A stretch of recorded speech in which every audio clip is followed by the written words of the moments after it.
সাভারে স্ত্রী কিডনিতে বাঁচা স্বামী থাকছেন পরকীয়া প্রেমিকাকে নিয়ে। নিজের কিডনি দিয়ে স্বামীর জীবন বাঁচিয়েছিলেন টুনি। সেই স্বামী মোহাম্মদ তারেক সুস্থ হয়ে জড়িয়ে পড়েছেন পরকীয়া ও অনলাইন জুয়ার নেশায়। স্ত্রীকে মারধর করে বাড়ি থেকে বের করে দিয়ে প্রেমিকার সঙ্গে বসবাস করছেন তিনি। অমানবিক এই ঘটনা ঘটেছে সাভারের কলমা এলাকায়। ভুক্তভোগী টুনি নারী নির্যাতনের মামলা করেছেন। তারেক গ্রেপ্তার হলেও বর্তমানে জামিনে আছেন।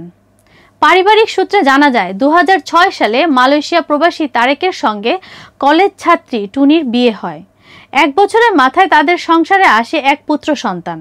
তবে 2008 সালে তারেকের 2 কিডনি প্রায় অচল হয়ে পড়ে। তাকে বাঁচাতে নিয়মিত ডায়ালাইসিস আর শেষ পর্যন্ত কিডনি প্রতিস্থাপন জরুরি হয়ে পড়ে।